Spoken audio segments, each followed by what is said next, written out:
Okay, go ahead. We're good? Yeah. So Dan, you're not Boomer Shannon. Sarah asked your question, what would the world look like without excessive taxation, and how could we fund things that we need, like paramedics, first responders, police, and so forth? So my belief, and there are many different libertarian schools of thought on this. First of all, without excessive taxation, government actually has to live within its means. You have more money in your pocket. The price of things goes down because taxes aren't being added to the overhead of everything that you're buying. You actually own your land because you aren't being taxed to death just for the ownership of it. Or if you're a renter, your rent goes down because that's not being factored into the cost of your rent. Prices go down, values go up. Your government's actually held accountable because it can't just take from you whenever it sees fit. Imagine if I could just rob you whenever I want to. Not because I'm giving you anything back in any real value in return, but just because I can, and because if you don't listen to me, I'm going to fine you, I'm going to take your property, I'm going to put you in jail. What the hell makes you think I'm going to give you any good value for that? I'm not. That's going to be a terrible arrangement, right? That's literally a protection racket. It's a real nice lifestyle you got here. It'd be a shame if I were to ruin it. You better pay me some money, right? That's what we have right now. When we end that, that all goes away. Now, how do we fund the things that we want?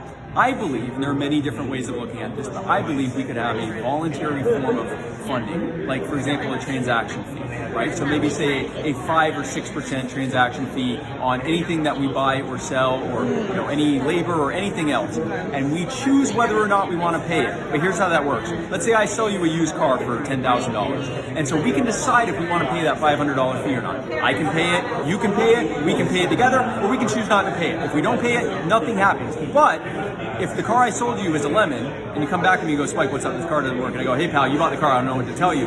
You can't sue me, you can't call the police on me for violating lemon laws, you don't have the government's protection because you didn't pay for it. You chose not to pay for it. Now, that means you're going to want to pay for this, right?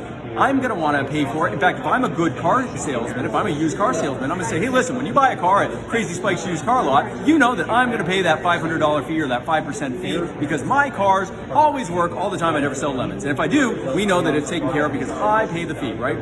What this does, that fee has to actually have more value than its cost. It's not going to really be able to be more than 5%, maybe 6-7%. They can't charge 40%, which is how much of your wealth they're stealing from you in all these different taxes right now, because no one would pay that. That $10,000 car, if the fee is $4,000, you know what? I'll take my chances that it doesn't work. I'd rather just not pay the $4,000, the extra 40%. So now government has to live within its means. But we already knew this, because that's how literally everyone else is. That's how all the restaurants are, that's how all the stores are, that's how you and I are. We have to provide more value than what we take from people, or else no one's going to give it to us, because we aren't pointing guns at them, making them give us money. So if we make the government live by the same standards that the rest of us do, that you can't just rob people because you have the presumed authority to do so, now they'll live within their means, now they don't have these endless wars, now they're not putting millions of people in cages, now they're not robbing us and giving $1 trillion bailouts to the billionaire cronies to put them in office. Now the billionaire cronies aren't going to put them in office because there's no gravy train for them,